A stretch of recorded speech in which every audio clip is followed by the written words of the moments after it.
Hello friends, ಎಲ್ರಿಗೂ ನಮಸ್ಕಾರ. ರಜನಿ ಅಡುಗೆ ಮನೆಗೆ ತಮ್ಮೆಲ್ಲರಿಗೂ ಸ್ವಾಗತ. ಇವತ್ತಿನ ವಿಡಿಯೋದಲ್ಲಿ ತುಂಬಾ ಸೂಪರ್ ಆಗಿ ಜಜ್ಜುಮುಲಂಗಿ ಅಥವಾ ತದ್ಮುಲಂಗಿ ಸಾಂಬಾರ್ ಯಾವ ರೀತಿ ಮಾಡೋದಂತ ತೋರಿಸ್ಕೊಡ್ತಾ ಇದ್ದೀನಿ. ಬಿಸಿ ಬಿಸಿ ಮುದ್ದೆ ಜೊತೆಗೆ ಈ ಸಾಂಬಾರ್ ಇತ್ತು ಅಂದ್ರೆ ಒಂದು ತೂಟ ಜಾಸ್ತಿನೇ ಮಾಡಬಹುದು, ಅಷ್ಟೊಂದು ಸೂಪರ್ ಆಗಿರುತ್ತೆ. ಖಂಡಿತ ನೀವು ಕೂಡ ಈ ವಿಧಾನದಲ್ಲಿ ಒಂದ್ಸಲ ಟ್ರೈ ಮಾಡಿ ನೋಡಿ. ಮೊದಲಾಗಿ ಈ ಜಜ್ಜುಮುಲಂಗಿ ಸಾಂಬಾರ್ ಮಾಡ್ಕೊಳ್ಳೋದಕ್ಕೆ ನಾನಿಲ್ಲಿ ಒಂದ್ 2 ಟೇಬಲ್ ಸ್ಪೂನ್ ಆಗೋಷ್ಟು ಹುರ್ಗಡ್ಲೆ ತಗೊಂಡಿದ್ದೀನಿ. ಹಾಗೆಯೇ 2 ಟೇಬಲ್ ಸ್ಪೂನ್ ಆಗೋಷ್ಟು ಕುಶಾಣಿ ಅಥವಾ ಉಚ್ಚಲ್ ತಗೊಂಡಿದ್ದೀನಿ. ಹಾಗೆಯೇ ಒಂದ್ 2 ಟೇಬಲ್ ಸ್ಪೂನ್ ಆಗೋಷ್ಟು ಕಡಲೆಕಾಯಿ ಬೀಜನ ತಗೊಂಡಿದ್ದೀನಿ. ಇವಾಗ ಈ 3 ಪದಾರ್ಥಗಳನ್ನು ಸಹ ಪೌಡರ್ ಮಾಡ್ಕೊಂಡು ಬರೋಣ. ಒಂದು ಚಿಕ್ಕ ಮಿಕ್ಸರ್ ಜಾರ್ಗೆ ಹುರ್ಗಡ್ಲೆನ ಹಾಕೊಳ್ತಾ ಇದ್ದೀನಿ. ಹಾಗೆಯೇ ಕಡಲೆಕಾಯಿ ಬೀಜನ ಸ್ವಲ್ಪ ಹುರಿದ್ಬಿಟ್ಟು ಸೇರಿಸ್ಕೊಳ್ತಾ ಇದ್ದೀನಿ. ಹಾಗೆಯೇ ಕುಶಾಣಿನ ಕೂಡ ಸ್ವಲ್ಪ ಬಿಸಿ ಮಾಡ್ಬಿಟ್ಟು ಸೇರಿಸ್ಕೊಳ್ತಾ ಇದ್ದೀನಿ. ಇವಾಗ ಈ 3 ಪದಾರ್ಥಗಳನ್ನು ಸಹ ಪೌಡರ್ ಮಾಡ್ಕೊಂಡು ಬರೋಣ. ಒಂದ್ ವೇಳೆ ನಿಮ್ಮ ಹತ್ರ ಉಚ್ಚಲ್ ಇಲ್ಲ ಅಂದ್ರೆ ತೆಂಗಿನಕಾಯಿ ತುರಿನ ಸೇರಿಸ್ಕೊಳ್ಬಹುದು. ಸೊ ನೋಡ್ತಾ ಇದ್ರಲ್ಲ, ಈ ರೀತಿಯಾಗಿ ಪೌಡರ್ ಮಾಡ್ಕೊಂಡು ಒಂದ್ ಬೌಲಲ್ಲಿ ಹಾಕಿ ಎತ್ತಿಟ್ಕೊಳ್ಳೋಣ. ನಂತರ ನಾನಿಲ್ಲಿ ಒಂದು 3 ಮೂಲಂಗಿನ ಸ್ವಲ್ಪ ಜಜ್ಬಿಟ್ಟು ತಗೊಂಡಿದ್ದೀನಿ, ಅಥವಾ ಕಟ್ ಮಾಡಿ ಸಹ ತಗೊಳ್ಬಹುದು. ಇವಾಗ ಗ್ಯಾಸ್ ಆನ್ ಮಾಡಿ ಒಂದು ಚಿಕ್ಕ ಪ್ಯಾನ್ಗೆ ಒಂದು 3 ಹಸಿಮೆಣಸಿನಕಾಯಿನ ಹಾಕೊಳ್ತಾ ಇದ್ದೀನಿ. ನಿಮಗೆ ಖಾರ ಎಷ್ಟು ಬೇಕೋ ನೋಡ್ಕೊಂಡು ಸೇರಿಸ್ಕೊಳ್ಳಿ. ಇವಾಗ ಇದನ್ನ ಚೆನ್ನಾಗಿ ಹುರ್ಕೊಳ್ಬೇಕಾಗತ್ತೆ. ಸೊ ನೋಡಿ, ಈ ರೀತಿಯಾಗಿ ಹುರಿದಿದ ನಂತರ ಇದನ್ನ ಒಂದು ಮಿಕ್ಸರ್ ಜಾರ್ಗೆ ಹಾಕೊಳ್ತಾ ಇದ್ದೀನಿ. ಹಾಗೇನೆ ಇದಕ್ಕೆ ಒಂದ್ 2 ಗೆಡ್ಡೆಗಷ್ಟು ಬೆಳ್ಳುಳ್ಳಿನ ಸಿಪ್ಪೆ ಸುಲ್ಬಿಟ್ಟು ಸೇರಿಸ್ಕೊಳ್ತಾ ಇದ್ದೀನಿ.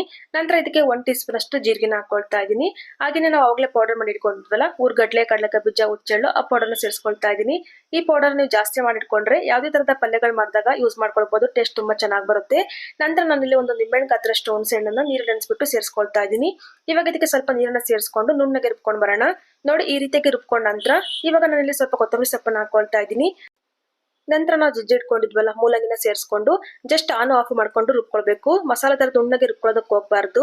ಸೊ ನೋಡ್ತಾ ಇದ್ರಲ್ಲ, ಈ ರೀತಿಯಾಗಿ ಮೂಲಂಗಿ ಹಾಗೆ ಕಾಣ್ತಾ ಇರಬೇಕು. ಆ ರೀತಿಯಾಗಿ ರುಬ್ಕೊಂಡ್ರೆ ಟೇಸ್ಟ್ ತುಂಬಾ ಚೆನ್ನಾಗಿ ಬರುತ್ತೆ. ಇವಾಗ ಇದನ್ನ ಸೈಡ್ ಅಲ್ಲಿ ಎತ್ತಿಟ್ಕೊಂಡು ಒಗ್ಗರಣೆಗೆ ಒಂದು ಪಾತ್ರೆಗೆ ಒಂದ್ 2 ಟೇಬಲ್ ಸ್ಪೂನ್ ಆಗೋಷ್ಟು ಎಣ್ಣೆನ ಹಾಕೊಳ್ತಾ ಇದ್ದೀನಿ.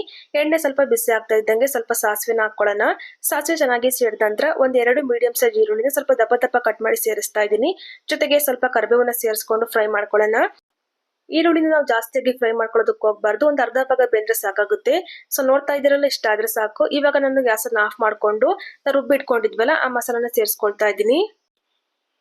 ನೋಡಿ, ಮಸಾಲೆ ಎಲ್ಲ ಹಾಕಿದ ನಂತರ ಇದಕ್ಕೆ ನೀರನ್ನ ಸೇರಿಸ್ಕೊಳ್ತಾ ಇದ್ದೀನಿ.